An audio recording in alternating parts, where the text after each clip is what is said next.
আসসালামু আলাইকুম everyone, welcome to Smart Wheels YouTube channel. তো আজকের টপিক এফজেডএস B3, মানে B3 FZS B3-র first model BS4। তো এই বাইকটা নিয়ে ভিডিও করার মানে সবচেয়ে মেইন রিজন হলো বাইকটার মডিফিকেশন। কারণ আমি এফজেডএস B3-তে আসলে ওইরকমভাবে কেউ টেলটিডি করতে দেখি নাই, বা আফটার মার্কেট ওইরকম পার্টস বা ওইরকম মডিফিকেশন করতে দেখি নাই। বাইকে ওইরকম মডিফিকেশন করা নাই, আসলে আপনাদের চোখে লাগবে না। তো আমি দেখাই যে এই বাইকে কী কী মডিফিকেশন করা হয়েছে বা কি হয়েছে, আপনাদের দেখাই।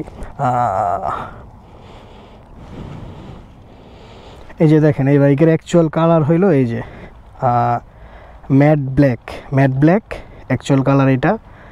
তো বাইকরে করছে গ্লোজি ব্ল্যাক, মানে এক কথায় আপনার এটা হচ্ছে BS4 যে নিচে বাটি আছে দেখেন। BS6-এ আপনার নিচে বাটি হয় না, ওটা ডিরেক্ট লাইন হয়, ওটার ক্যাথোলিক কনভার্টার নাই, মেবি ফটফট আওয়াজ করে, বাট এটা ওরকম না। তো এটাও ডিলাক্সের যে বডি কিট ইনস্টল করছে। তারপর আপনার বাইকের ওই যে সিলভার পার্টগুলো থাকে এগুলো কার্বন করছে। তো বাইকটারও চাইছে মানে ব্ল্যাক একটা লুক দিতে, আমার কাছে ভালোই লাগছে। তো দ্যাটস ওয়াই আপনাদের আসলে কাছে আনা। বাট এইটা আসলে মডিফিকেশনের কস্ট বোঝা যায় না, মানে বাহির থেকে দেখলে এটার যেই কস্ট গেছে ওর এই ডিলাক্স বানাইতে বা যা খরচ হয়েছে বোঝা যায় না। ওর অলমোস্ট 15,000 টাকার মতো গেছে।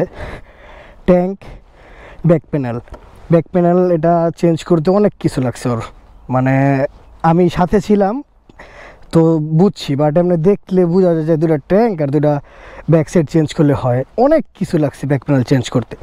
তো এফজেডএস B3-তে যারা টেলটিডি করতে চান তো তাদের জন্য এই ভিডিওটা মেবি হেল্পফুল হবে। যেমন দেখেন, ও টেলটিডি করছে, একটা নাম্বার প্লেট দিচ্ছে ছোট্ট, একটা ডিজিটাল প্লেটের মতোই দেখতে, একটা ক্লাম্প বানায় নিছে ও কাস্টমস নিজে, এটা কোনো জায়গা থেকে কিনা না। তো ওইভাবে ওর মতো করে ও সাজায় বানায় নিছে, আমার কাছে ভালো লাগছে পার্সোনালি। এফজেডএস B3-তে আমি আজও পর্যন্ত কেউ টেলটিডি করতে দেখি নাই, দ্যাটস ওয়াই আপনাদের সামনে ধরলাম। তো এটার পিছে ইন্ডিকেটার না, এটার ইন্ডিকেটার ব্যাকলাইটেই, দাঁড়ান আমি আপনাদের দেখাই। এটার ইন্ডিকেটারটা ব্যাকলাইটেই, তো ওইরকম প্যারাও নাই হাইওয়ে রাইড বা ট্যুর করতে।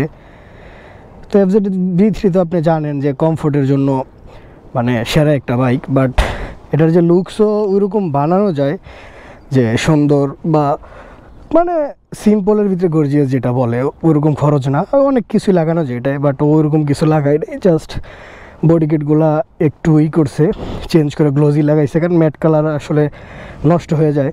তো এই বাইকটা নিয়ে আমরা ট্যুরও করছি, অনেক আমার সাথেই ট্যুর করছে। তো এফজেডএস B3 দিয়ে ও টিমপাহাড়, সাজেক, রাঙামাটি সব জায়গায় গেছে আমার সাথে। তো ওই জায়গায় ভালো একটা দিচ্ছে, ওরা সাপোর্ট দিছে, মাইলেজ টাইলেজ ব্রেকিং সব দিক দিয়ে এই বাইকটা চলছে 15,000 প্লাস।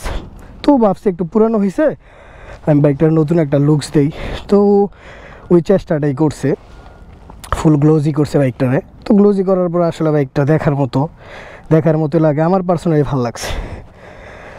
তো আরেকটা মেন ইম্পর্টেন্ট জিনিস, এটা সিভিয়ার ইন্ডিকেটার লাগাইছে, যেটার জন্য লুকসটা আসলে অনেক সুন্দর আসে। নর্মালি থাকে এফজেডের ওই যে গোল ইন্ডিকেটার হ্যালোজেন টাইপের, ওটা ভালো লাগে না আমার কাছে, তো এটাই ভালো লাগে। তো সবাই কমেন্ট করবেন যে বাইকটা কেমন লাগে। আর যারা টেলটিডি করতে চান এফজেডএস B3-তে, আমি তাদের সাথে পিছনের এই ক্লামের ইয়াটা আর একটু ভালোভাবে ধরি, যাতে দেখতে সুবিধা হয়, বানাইতে সুবিধা। এটা জাস্ট খালি আপনার করছে যে এই জায়গায় একটা ফ্ল্যাট বার নিছে, দুটা ফুটা করছে, ব্যান করে একটা ফ্ল্যাট বার, নাম্বার প্লেটের সাইজে একটা ফ্ল্যাট বার দিয়া ঝালাই করে নিছে, যার মেজারমেন্ট। এটা জাস্ট সিলাই রেঞ্জ বা কিছু দিয়ে আপনি যদি একটু নিচা করতে চান একটু নিচা করলেন, একটু ওচা করতে চাইলে ওচা করলেন। আবার এটার ভিতরে আপনি চাইলে ডিজিটাল প্লেটের মাপে এই প্লেটটা বানায় নেবেন। আপনি হাইওয়ে ট্যুর বা দূরে কোনো জায়গায় গেলে পুলিশের প্যারা, তো আপনি ডিজিটাল প্লেট লাগাই নিলেন। বাট সিটিতে এটার যে সাইজ, মানে যেই সাইজের নাম্বার প্লেট বানাইছে ওর, আমার মনে হয় না ওইরকম প্যারা দিব। আর এই প্লেটগুলা, এই নতুন এগুলো আসছে, এগুলা দেখতে অনেকটা ডিজিটাল প্লেটের মতো। তো ধরলে তো আসলে অনেক কিছুর জন্যই ধরা যায়, তো বাকিটা আসলে তাদের বিষয়। তো আফটার মার্কেটের এই ব্যাকলাইটের জন্য আর ইন্ডিকেটার এক্সট্রা ইনস্টল করতে হয় না, এর জন্য লুকসটা আরও সুন্দর আসছে।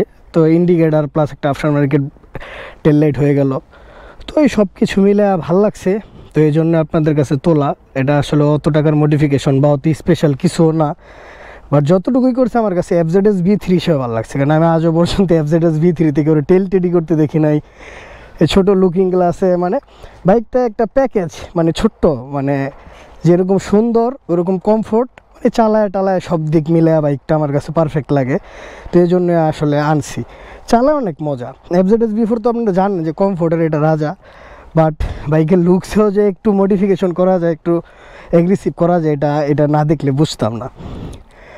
তো এটাই তো, FZS V3টা কীরকম লাগছে সবাই জানাবেন, আর সবাই সাপোর্ট করবেন। ততদিন সবাই ভালো থাকবেন, সুস্থ থাকবেন। আসসালামু আলাইকুম।